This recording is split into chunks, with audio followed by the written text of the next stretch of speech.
Heavy heavy সুন্দর।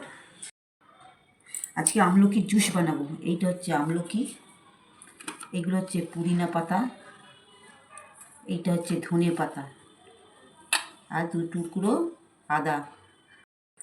এটা এটা আমি ঘষে মিক্সিতে বেটে নেব। আপনারা কেটেও মিক্সিতে বেটে নিতে পারেন। আর ঘষা হয়ে গেছে, এবার এটা মিক্সিতে দেব।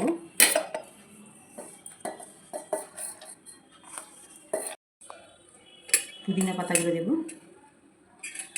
ধনে পাতা দিই,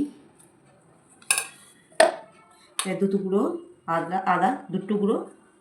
এবার স্বাদ অনুযায়ী বিট নুন, গোলমরিচ গুঁড়ো করা, গোটা নিয়ে এসে গুঁড়ো করেছি তার গুঁড়ো দিলাম।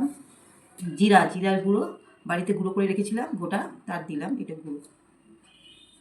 এবার এটা জল দিয়ে পেস্ট করে নেব। আর পেস্ট হয়ে গেছে, দেখুন। কি সুন্দর গন্ধ ছাড়ছে।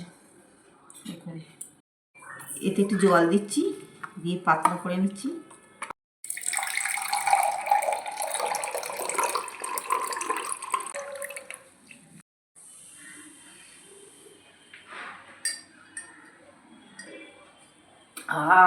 এরকম করে বাড়িতে আপনারা করে খেয়ে খাবেন, খুব সুন্দর।